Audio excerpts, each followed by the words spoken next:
पंचायतराज व्यवस्था को जो भाई भाव में डैमेज कर दि जाइए आपण मैंने देखिथिबे। सरकार आसिला परे परे प्रथमे प्रत्येक ब्लॉक रो कार्यक्रम को बंद कले, पंचायतराज सिस्टम को अचल करने समस्त चक्रांत करथिले।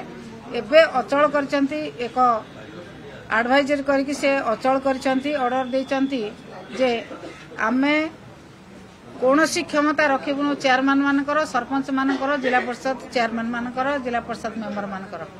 यह एक दुर्भाग्यजनक कथा जो माने जनप्रतिनिधि पंचायत रु वार्ड मेंबर स्तर रु एवं पंचायत साधारण लोकों पाखरु निर्वाचित होइकि ब्लॉक को आसीचंती, पंचायत को आसीचंती, तांकर क्षमता को ह्रास करबा एक दुर्भाग्यजनक कथा।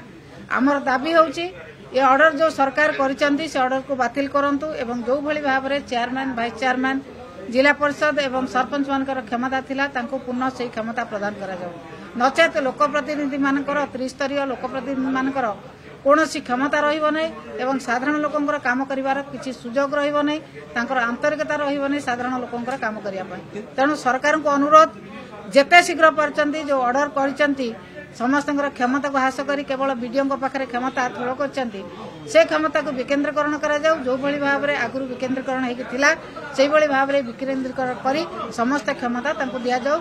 चेयरमैन, वाइस चेयरमैन, जिला परिषद, सरपंच मानकर जो क्षमता थिला से मानको पुणी क्षमता दिया।